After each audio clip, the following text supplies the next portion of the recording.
rahmatullahi wa barakatuh, dear sisters. I tried recording another video and I was going on and on and on. And then the recording cut off and I was just like, okay, whatever. Let's just cut right through the chase. I'll do it one more time and then I hope it works. Okay, this is something I've been playing around with, for the last couple of weeks, and I'm really, really enjoying it. And I think it makes super sense. It's a system developed by Forte Labs by a guy named, what's his name? Tiago Forte. He's from the US and he's kind of like a productivity guy. And I'm really enjoying his stuff. And I am enjoying it in particular because I think it can be beautifully adopted to, the Muslim mother situation. I don't think anybody has thought about it so far, but hey, who cares? All right. So basically, he talks about projects, areas, resources, and archives. Okay, this is his method. And I think it's really lovely in the context of the brain dump. Remember, we dumped everything out with what we want to do. And now we're going to start sorting it out. And I'm just this is a long article. You guys can go check it out later on. But I just want to show you how it's really adaptable to what we're going through in our lives. Okay.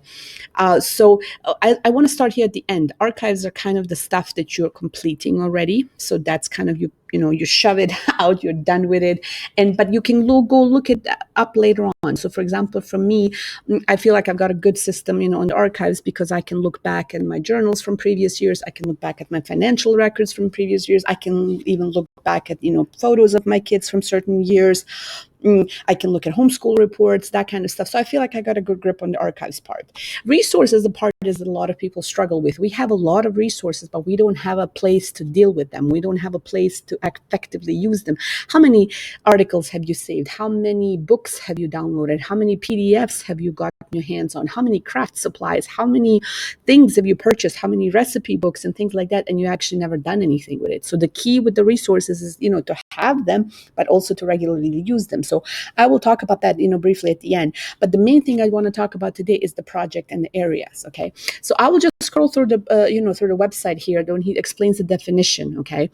So he explains the definition. What's a project? It's a series of tasks linked to a goal with a deadline. Okay. Makes total sense. So this is what we're talking about. You have to have tasks that are linked to a goal. And so you can check them off and then if you have completed them or not. Okay. That's a project. Now, this is where it gets, really, and for me, this was mind-blowing because it really clarified, what this is why many people are having such a hard time with this. It's the area of responsibility. Difference, what's a project, what's area of responsibility? And so this is basically, it's a sphere of activity with a standard to be maintained over time. Okay, so it's something that has to be maintained. And what a better example than mothering or being a wife, right? It's an activity. You cannot check it off. You're not going to stop being a wife tomorrow. You're not going to stop being a mother tomorrow, but it's still something that needs to be maintained. And I think this is why so many people have a hard time with this, because it feels like, you're doing something ongoing, but there is no sense of accomplishment. There is no sense, to check it off. How can I be a better mother? Where is the feedback? Where is my professional evaluation form? And, as far as mothering, especially being a wife and that kind of stuff, I think it's really important, here to make a difference between the project and the area of responsibility. And then he talks about the resource and the archives. Okay. Now, I want to explain here. This is, how I love visual stuff. So I hope you guys will bear with me here. I know for those of you that like to read, you can look this up, you can read this article. So he talks about, how basically the area of responsibility will have different projects in it, and then it will have different tasks. Okay. So that way they will be spent doing tasks which are part of projects which fall under the areas of responsibility. Okay. The problem, I think, with most of Muslim women or mothers or Muslim men even is because we talked about these big lofty goals, being honest, being good, raising my children, to be proper Muslims. Those are all big areas, but we don't have then a clear thing what to do today. What is the task I'm going to accomplish today?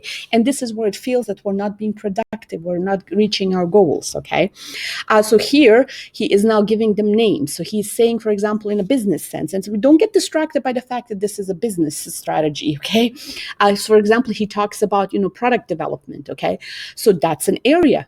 Okay, maybe he's responsible for product development, but then he has all these projects, which will actually, for example, be product X he wants to launch. And then as part of that, he will have to write the first blog post. Okay, so that's an actual task that he can complete.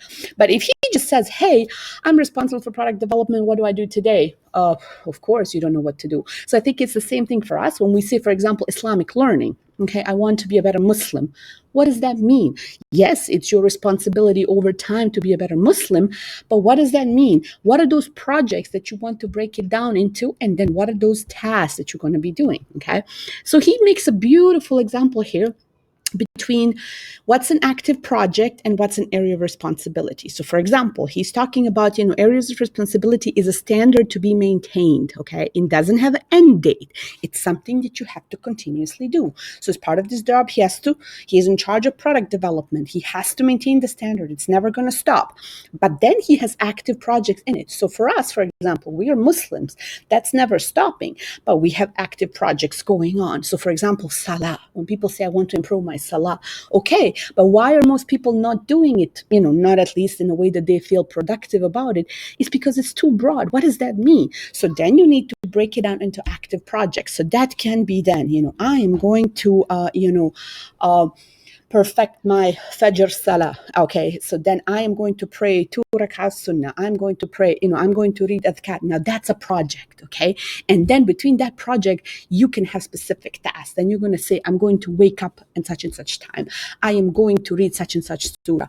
I am going to sit after the Salah and do this. And that's something that can be tracked. But the big area of responsibility, when we say, hey, I want to take care of orphans, I want to do good in the world, it's just overwhelming. When we wake up in the morning, we don't know what to do. And that's always been my goal. I want to help people bridge this big idea and then what to actually practically do. And subhanAllah, Islam has all the answers. It's just in our mind, we sometimes don't know how to get there, okay? So I love this kind of productivity stuff because it really helps. So for example, reading Quran, it's an area of responsibility, but how do you break that into a project? This is how you do it. Then you make it into a project and it make a deadline and a goal that has to be achieved, okay? Now, he has a beautiful example here. All projects fall into different areas, okay? I hope this makes sense here. So running a marathon is a project, okay? But health is an area. So when people say, I want to improve my health, that is too vague because it's not a project. You have to make projects out of your ideas, okay? Publishing a book is a project, but writing is an area. So when people say, I want to be a better writer, that's a great idea. But how are you going to get there? You have to identify projects, okay? So saving 3 months worth of expenses is a project where finances is an area. Okay, a vacation to Thailand is a project. Travel is an area. So when people say, for example, my dream is to travel more, okay, that's great, but break it down. What kind of travel do you want to do? Okay, so I hope this helps kind of in terms of figuring out your brain dump, and what is a project, what is an area. Now you make your lists, right? So this is, for example, you make your project. So this is what he's saying. Most people think this is a project list. This is not a project list. This is an area of responsibility list, okay? So he says here, he gives a beautiful example. This is an area list, and you can't truly know the extent of your commitments if you just have all these areas. For example, a mother, if I ask any of you to give me your things that you're doing, you're going to put here cooking, you're going to put taking care of your kids, you're going to put driving them to school or supervising online learning, or you're going to put, all this kind of, it falls into the area. But then the projects are more broken down. And so this is why a lot of mothers, they feel overwhelmed. But we don't know what they're, because it feels like, what are they doing? So you have to so this is the thing then. How do I know if I should reduce my workload or increase it? So this is where we can kind of say, hey, look, I've got a lot on my plate. I've already done so much. And this is for me, for example, subhanAllah, that has made a tremendous difference in being kind to myself because I realized that I have so much on my plate, that I have so many projects, that I have so many things that I'm doing. So then it's okay if I take a break.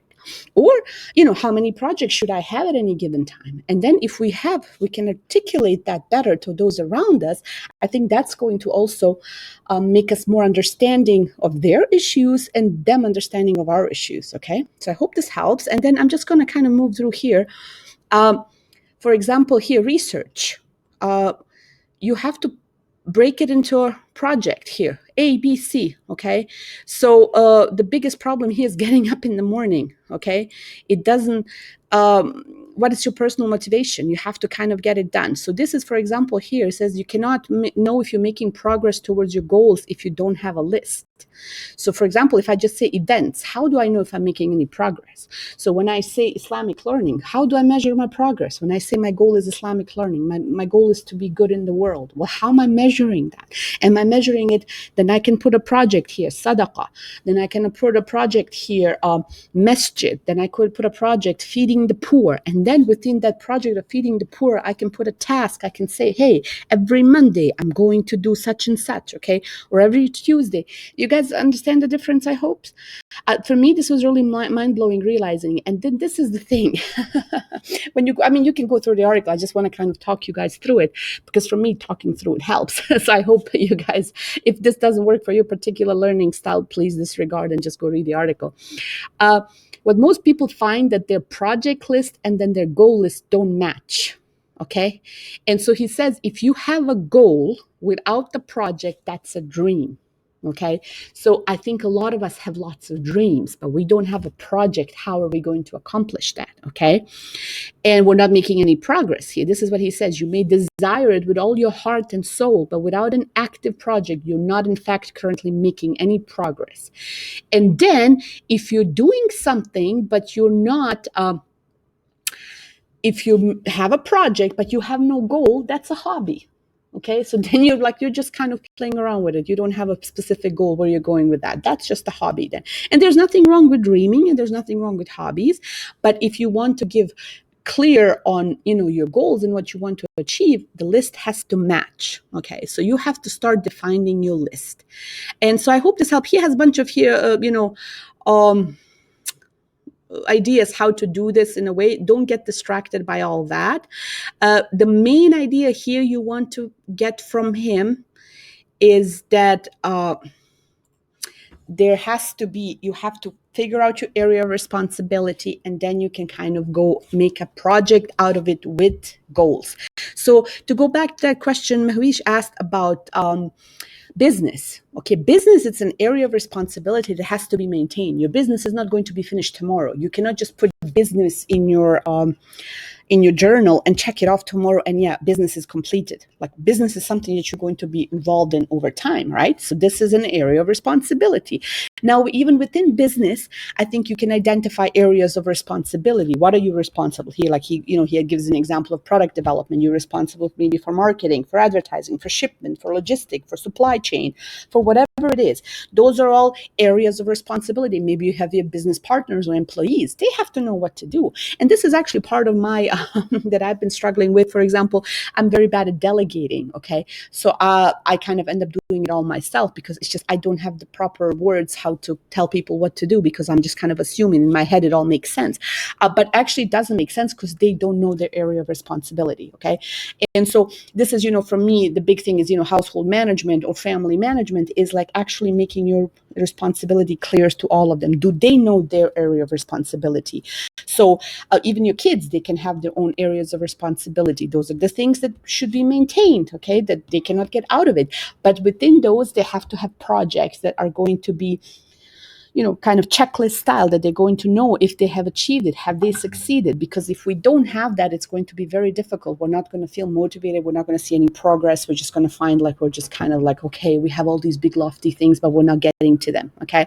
So I think this is the main kind of thing I want to bring across to you guys, the difference between areas of responsibility and your active project.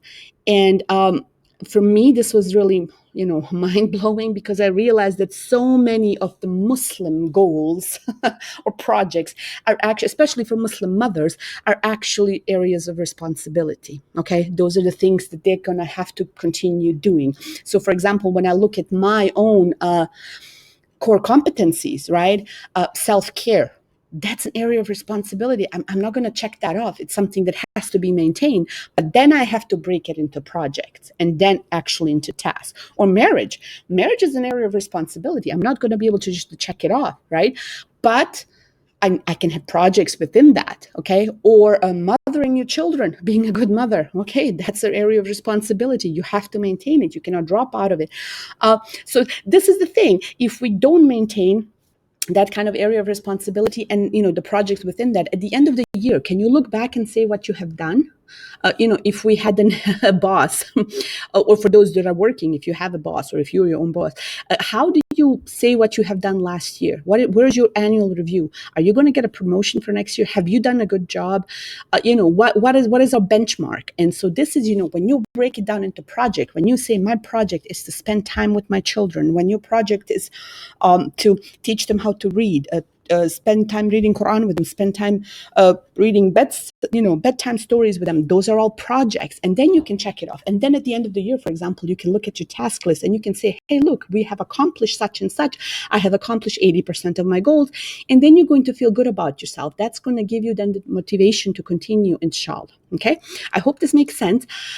I could talk about this all day long because it's really mind blowing to me, and I'm working on myself at the same time. And, all my core competencies are actually areas of responsibility. And I kind of did that intuitively because I've been doing this for a long time. So all my core competencies, they are my areas of responsibility, but now it's my job to make them into projects. Okay. So even home education or homeschooling, that's an area of responsibility. I cannot just check that off and say, I'm done with it. Like, it's going to continue. But then I break it down into projects.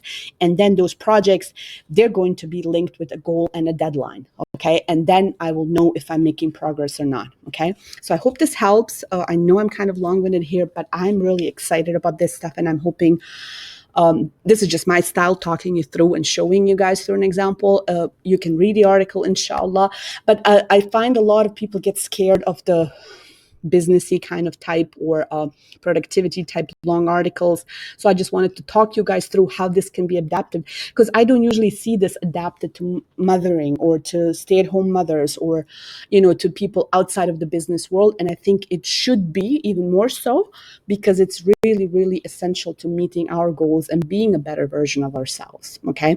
I hope this helps. Do let me know your feedback. Does this make sense? Do you want to hear more of this? I'm actually toying with the idea of opening like office hours every week for an hour, where I'll be on Zoom and you guys can kind of check in with me, because that just works better for me rather than the WhatsApp messages, because I feel like a lot of resources get lost and we don't check in. So I'm kind of toying up with the idea of opening up Zoom hours every week, office hours. So I'm available for an hour and you guys can come in and out depending if you have time or not, just to kind of check in and talk about what's going on with you. Let me know your feedback, please. And inshallah, I'll talk to you soon.